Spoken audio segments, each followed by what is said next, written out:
అంతటి ద్రోణాచార్యుడు కొడుకు మరణించాడన్న మాట తట్టుకోలేకపోయాడు.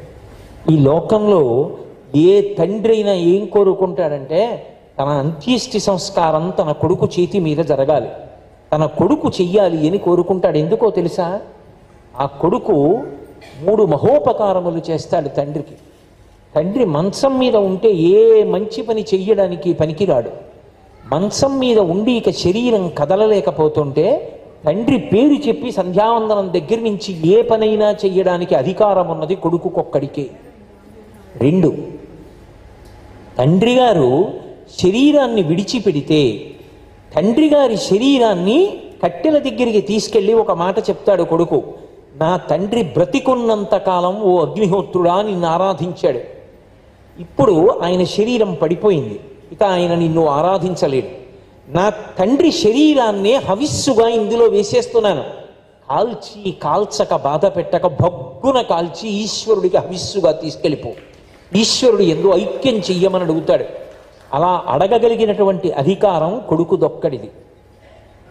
ప్రాణ అపాన వ్యాన ఉదాన సమాన నాగ కూర్మ కృకర ధనంజీవి దేవదత్తములనేటటువంటి 10 వాయువులలో 9 వాయువులు వెళ్ళిపోయినా ఒక్క వాయువు ఇంకా శరీరాన్ని పట్టుకుని ఉంటే, నాన్నగారండి పెద్దవారైపోయారు, వ్యాధిగ్రస్తులైపోయారు, శరీరం జీర్ణం అయిపోయింది, మమ్మల్ని ఇంత వృద్ధిలోకి తెచ్చారు, నాన్నగారండి ఈ శరీరాన్ని వదిలిపెట్టేసి మళ్ళీ మంచి యవ్వనంతో శక్తి కలిగిన వేరొక శరీరంతో వచ్చి పుణ్యాన్ని చేసుకోండి, నాన్నగారండి పితృదేవతాలోకంలో ఉండి మమ్మల్ని ఆశీర్వదించండి అని చెప్పి విడిచిపెట్టేటట్టుగా నచ్చజెప్పగలిగిన వాడు కొడుకు ఒక్కడే. అందుకే ఆనంద హోమం చేస్తారు జ్ఞాతుల కోసం. కొడుకు ఒక్కడే చేస్తాడు. కొడుకు ఒక్కడే ఏటి సూతకం పడతాడు. 1 సంవత్సరం పాటు తండ్రి కానీ తల్లి కానీ వెళ్ళిపోతే ఇక దైవ సంబంధమైన కార్యక్రమాల కన్నా తల్లిదండ్రుల్ని ఉద్ధరించడం కోసమని, అయ్యో నా తండ్రి ఇది చేసుకోకుండా వెళ్ళిపోయాడు, నా తండ్రి పనున నేను చేస్తానని 1 ఏడాది పాటు మంచి పనులు చేసి శరీరము లేని తండ్రికి ఈ పుణ్యకార్యములు చెందేసేటట్టుగా జీవుడి ఖాతాలో వెయ్యగలిగిన శక్తి శాస్త్రములో ఉన్నది కొడుకుకొక్కడికే. అందుకే ఏటి సూతకం పట్టారు అంటారు. ఏడాది పాటు ఇక పుణ్యకార్యాలు చెయ్యరు, నోములు వ్రతాలు పీటల మీద కూర్చోవడం మానేసి వెళ్ళిపోయినటువంటి తండ్రికి చేస్తాడు. తండ్రి యొక్క జీవుడి ఖాతాలో పుణ్యం పడేటట్టుగా చేస్తాడు. ఏమండి ఇవన్నీ ఉంటాయా? ఎందుకంటే ఇప్పుడు విచిత్రమైన రోజులు వచ్చాయి. పితృదేవతల ఫోటోలు తీస్తే కనపడతారా అని అడిగే రోజులు వచ్చాయి. నేను ఒక్క మాట చెప్తాను, మీరుతో జ్ఞాపకం పెట్టుకోండి. నా కొడుకు ఎక్కడో హైదరాబాద్లో ఉన్నాడు, నాన్నగారండి అకస్మాత్తుగా నాకు 1000 రూపాయలు కావాలి అన్నాడు అనుకోండి. వాడు ఏదో చదువుకుంటున్నవాడు ఈ విద్యార్థి అయితే నేను వెంటనే ఇక్కడికి వెళ్ళి పోస్ట్ ఆఫీసులో 1000 రూపాయలు మనీ ఆర్డర్ కడితే నా కొడుకు తలుపు తట్టి పట్టుకెళ్ళి 1000 రూపాయలు వాడికి ఇచ్చేస్తారన్న నమ్మకంతో ఇక్కడ మనీ ఆర్డర్ కట్టేశాను. కట్టేసి ఊరికి ప్రవచనం చేస్తూ కూర్చున్నా, వాడికి వెళ్ళిపోతాయి 1000 రూపాయలని. నేను పెట్టుకున్న వ్యవస్థలోనే ఇక్కడ నేను కట్టినటువంటి మనీ ఆర్డర్లో 1000 రూపాయలు పట్టుకెళ్ళి హైదరాబాద్లో ఉన్న నా కొడుకు ఇంటి చిరునామా తెలుసుకుని తలుపు తట్టి వాడికి ఇస్తున్నప్పుడు ఇక్కడ ఉన్న కొడుకు చేసిన పుణ్యకార్యం తండ్రి ఖాతాలో పడదని మీరు ఎలా చెప్పగలరు? శాస్త్రం ప్రమాణంతే కార్యాకార్య వ్యవస్థితవు. శాస్త్రమ ప్రమాణము, వేదము ప్రమాణము, ఋషివాక్యమ ప్రమాణము తప్ప తెలిసి తెలియని అఘాయిత్య పాండిత్యంతో మాట్లాడేటటువంటి దుష్టుల యొక్క మాటల ప్రమాణములు కానీ కావు. కాబట్టి శాస్త్రమ ప్రమాణం అవుతుంది. అటువంటి శాస్త్రము తండ్రిని ఉద్ధరించగలిగినటువంటి అధికారం ఉన్నవాడు కొడుకు అని ఢంకా బజాయించి చెప్తున్నప్పుడు ఆ శాస్త్రమును పాటించి ప్రవర్తించడంలోనే మర్యాద ఉంటుంది. కాబట్టి తండ్రిని ఉద్ధరించగలిగిన వాడెవరు అంటే కొడుకు. అందుకే రామాయణంలో రామచంద్రమూర్తి వశిష్ఠ మహర్షితో మాట్లాడుతూ ఒక మాట అంటాడు. తండ్రి అనేక మంది కొడుకులు పుట్టాలని కోరుకుంటాడు. ఎందుకో తెలుసా? ఏదో ఇంతమంది కొడుకులు చుట్టూ ఉండాలని కాదు కోరిక. ఎందుకు అంటే పున్నాంనో నరకద్యస్మాత్ పితరం త్రాయతే సుతః తస్మాత్ పుత్ర ఇతి ప్రోక్తః పితృన్య పాతి సర్వతః అంటాడు. 1 కన్నా ఎక్కువ మంది కొడుకులుంటే ఏ ఒక్కడైనా వెళ్ళి గయలో శ్రాద్ధం పెడతాడేమో అని తండ్రి ఎక్కువ మంది కొడుకులు ఉండాలని కోరుకుంటాడు. ఆ ఉన్న ఒక్క కొడుకు తండ్రి మీద ఆ గౌరవం ఉన్నవాడైతే చాలు. అటువంటి కొడుకుని కన్నా తండ్రి ధన్యుడు.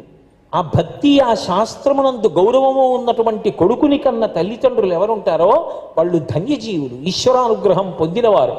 పుత్తనేటటువంటి నరకాన్ని తప్పించుకోవాలి అంటే కొడుకు ఉండాలి. అందుకే పున్నాంనో నరకద్యస్మాత్ పితరం త్రాయతే సుతః అంటాడు రాముడు. దాన్ని దాటించగలిగిన వాడు కొడుకు ఒక్కడే. కొడుకు పుట్టాలని తండ్రి ఏడ్చి కొడుకు పుట్టినప్పుడు సంతోషించాడంటే అదిగో దానికోసం. కాబట్టి ఆ తండ్రి కొడుకుల సంబంధం కేవలం ఏదో లౌకికంగా నాన్నగారు కొడుకు అని మాట్లాడలేదు శాస్త్రాలు. వాళ్ళిద్దరి మధ్య ఉండేటటువంటి అనుబంధం కేవలము శరీరములకు సంబంధించినది మాత్రమే కాదు, ఒకరికి ఒకరు ఉద్ధారకుడు. ఈ మాట మీరు బాగా పట్టుకోవాలి. కొడుక్కి తండ్రి ఉద్ధారకుడు. ఐశ్వర్యం ఇచ్చి కాని, విద్య చెప్పించి కాని, ఉపదేశం చేసి కాని, తన ప్రవర్తన చేత కొడుక్కి ప్రవర్తన నేర్పి కాని ఉద్ధారకుడయ్యాడు. తాను శివస్వరూపుడై ఇంట్లో కూర్చుని తనకి ప్రదక్షిణం చేసి నమస్కారం చేస్తే శంకరుడికి ప్రదక్షిణం చేసినటువంటి ఫలితాన్ని కొడుక్కి కట్టపెట్టాడు.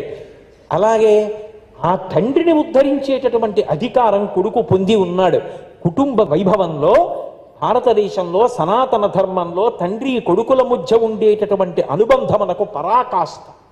అంత గొప్ప అనుబంధాలు. అందుకే తండ్రి అంటే పరమేశ్వరుడే, కొడుకు తండ్రికి ఉద్ధారకుడు.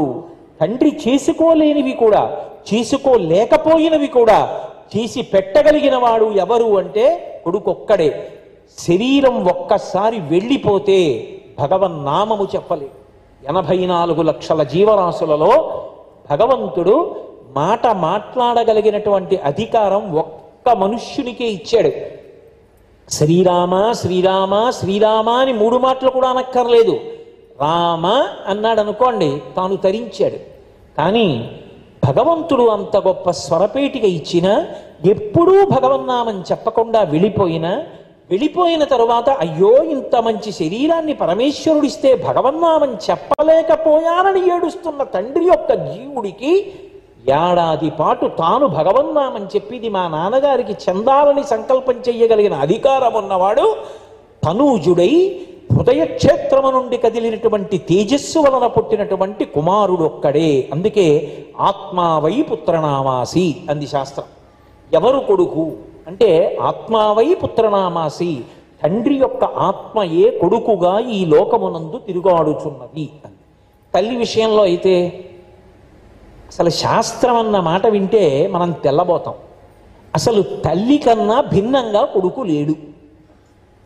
అసలు తల్లి యొక్క శరీరములో పెరిగినటువంటి ఒక శరీర భాగమే ప్రాణం పోసుకుని బయట తిరిగితే, బల్లి తోక చూడండి ఊడి కింద పడిపోయిన తర్వాత కూడా కదులుతుంటుంది. అలా కదిలితే అది కొడుకు కూతురు. ఎందుచేత అమ్మ కడుపులో ఊపిరి పోసుకుని అమ్మ కడుపులో పెరిగి అమ్మలోంచి పైకి వచ్చిన కొడుకు అమ్మ కన్నా భిన్నం ఎందుకు అవుతాడు? అమ్మే అవుతాడు. అందుకే అమ్మ శరీరం యొక్క కొనసాగింపే బిడ్డల యొక్క శరీరం.